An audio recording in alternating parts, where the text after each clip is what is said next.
हाथ पापुली झीर ना लेखि शोई पड़तु।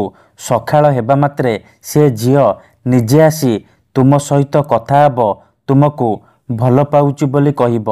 एही वशीकरण साहाय्य आपण पड़िशा घर भाउज सुंदरी विवाहिता नारी को निज बसरे करि परिबे, ताकू पटेई पारिबे, ताठारु निजर मन मुताबक काम हासिल करि परिबे।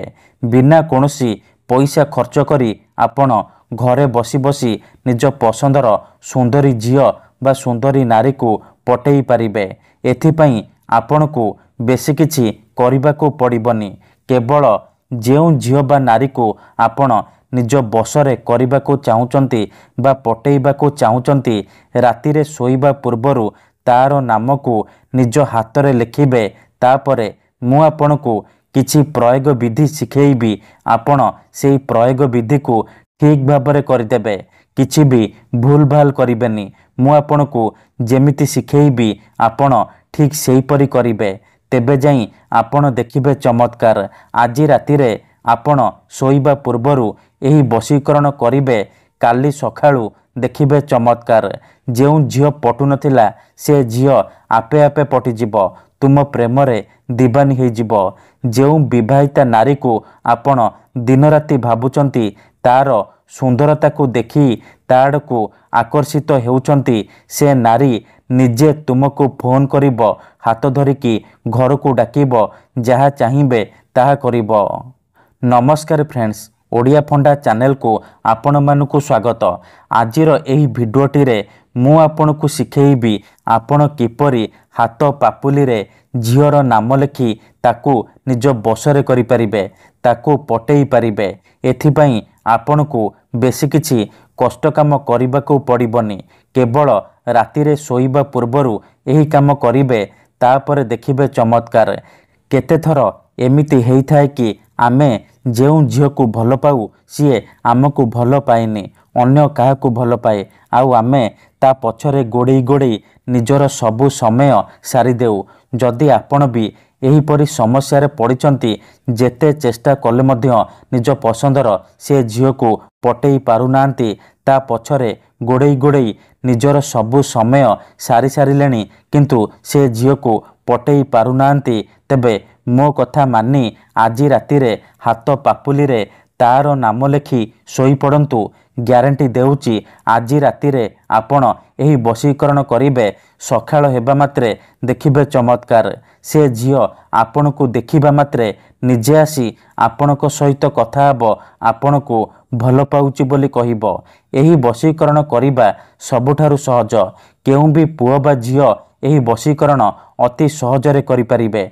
निज प्रेम को पाइबा पई, निज प्रेम को हासिल करिबा पई एही वशीकरण प्रयोग करि परिबे, किंबा केउ भी कुंवारी झील बा पड़िशा घर भाउज को पटेइबा पई आपण एही वशीकरण को प्रयोग करि परिबे।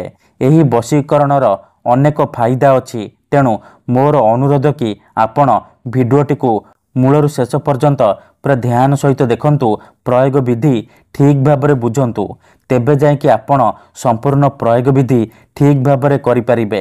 ता पूर्वरु आउ गोटे छोटिया कथा मन रखंतु, मनरे कोनोसी खराब उद्देश्य किंबा कोनोसी खराब काम पई एही वशीकरण को प्रयोग करिबेनी। काहेकि ना ये प्रचंड महाशक्तिशाली वशीकरण, एहार कोनोसी प्रकार काट नाही, तेणु एहाकु आपण भाबी चिंतिकी प्रयोग करिबे।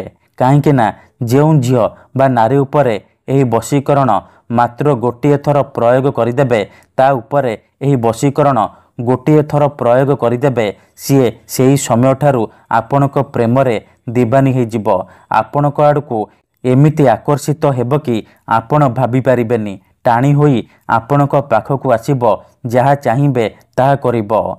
तेबे मन रखंतु, एही विधिर किछि प्रयोग विधि अछि, किछि नियम अछि, जहाकू आपणकू ठीक भाबरे करिबाकू पड़िबो। मु आपणकू जेमिति शिखेइबी आपणकू ठीक सेही परि करिबाकू पड़िबो। मन रखंतु, एही विधि को आपण शुक्रवार, शनिवार आ रविवार 3 दिन पर्यंत रातिरे सोइबा पूर्वरु करिबे। जेतेबेले आपण रातिरे सोइबा पई जिबे, नाली रंगर कलम किंबा नाली रंगर ମାର୍କର ନେଇ ଆସିବେ, ଯାହାଦ୍ୱାରା ଆପଣ ହାତ ପାପୁଲିରେ ଝିଅର ନାମ ଲେଖିପାରିବେ। ପ୍ରଥମେ ଆପଣ କ'ଣ କରିବେ, ଯେଉଁ ଝିଅ ବା ନାରୀକୁ ଆପଣ ବଶରେ କରିବାକୁ ଚାହୁଁଛନ୍ତି ବା ପଟେଇବାକୁ ଚାହୁଁଛନ୍ତି ତାର ନାମକୁ ନିଜର ବାମ ହାତର ପାପୁଲିରେ ଆପଣ ଲେଖିଦେବେ। ନାମ ଲେଖି ସାରିବା ପରେ ସେ ନାମ ଉପରେ ଅଳ୍ପ ଟିକେ ସିନ୍ଦୁର ଲଗେଇଦେବେ। ତାପରେ ହାତକୁ ମୁଠେଇକି ରଖିବେ ଆଉ ଆଖି ବନ୍ଦ କରିକି ସେଇ ଝିଅ ବା ନାରୀକୁ ମନେ ମନେ ଭାବିବେ, ତାର ମୁହଁକୁ ନିଜ ମନରେ ଭାବିବେ। ତାପରେ ମୁଁ ଆପଣଙ୍କୁ ଗୋଟିଏ ମନ୍ତ୍ର କହୁଛି, ଏହି ମନ୍ତ୍ରକୁ ଆପଣ ମାତ୍ର 3 ଥର ପଢ଼ିବେ। ମନ୍ତ୍ରଟି ଦେଖି ନିଅନ୍ତୁ। ମୁଁ ଆପଣଙ୍କୁ ମନ୍ତ୍ରଟି ଡିସପ୍ଲେରେ ଦେଖେଇ ଦେଉଛି। ଓମ୍ ଏଂ ହ୍ରିଂ କ୍ରିଂ ଚାମୁଣ୍ଡାୟ ବିଛେ ବଶ୍ୟମ ବସମାନାୟ ସ୍ୱାହା। ଏହି ମନ୍ତ୍ରକୁ ଆପଣ ଲଗାତାର 3 ଥର ପଢ଼ିବେ। 3 ଥର ମନ୍ତ୍ର ପଢ଼ି ସାରିବା ପରେ ଯେଉଁ ମୁଠା କରିଛନ୍ତି ସେ ମୁଠା ଉପରେ 3 ଥର ଫୁଙ୍କିଦେବେ। ଏତିକି କରିସାରିବା ପରେ ଆପଣ କ'ଣ କରିବେ, ଶୋଇପଡ଼ିବେ। ଏହିପରି ଆପଣ ଲଗାତାର 3 ଦିନ ପର୍ଯ୍ୟନ୍ତ ରାତିରେ ଶୋଇବା ପୂର୍ବରୁ କରିବେ। ପ୍ରଥମ ଦିନରୁ ହିଁ ପ୍ରଭାବ ପଡ଼ିବା ଆରମ୍ଭ ହୋଇଯିବ। କିନ୍ତୁ ମନେ ରଖନ୍ତୁ, ଏହି ବିଧିକୁ ଆପଣ ଅଧାରୁ ଛାଡ଼ିବେନି। ଲଗାତାର 3 ଦିନ ପର୍ଯ୍ୟନ୍ତ ରାତିରେ ଶୋଇବା ପୂର୍ବରୁ ଏହିପରି କରିବେ। ତାପରେ ଦେଖିବେ ଚମତ୍କାର, କିପରି ସେ ଝିଅ ବା ନାରୀ ଆପଣଙ୍କୁ ଦେଖିବା ମାତ୍ରେ ନିଜେ ଆସି ଆପଣଙ୍କ ସହିତ କଥା ହେବ, ଆପଣଙ୍କୁ ଭଲ ପାଉଛି ବୋଲି କହିବ। ପଡ଼ିଶା ଘର ଭାଉଜ ରାତିଦିନ ଘରକୁ ଡାକିବ, ଯାହା ଚାହିଁବେ ତାହା କରିବ। ଧନ୍ୟବାଦ।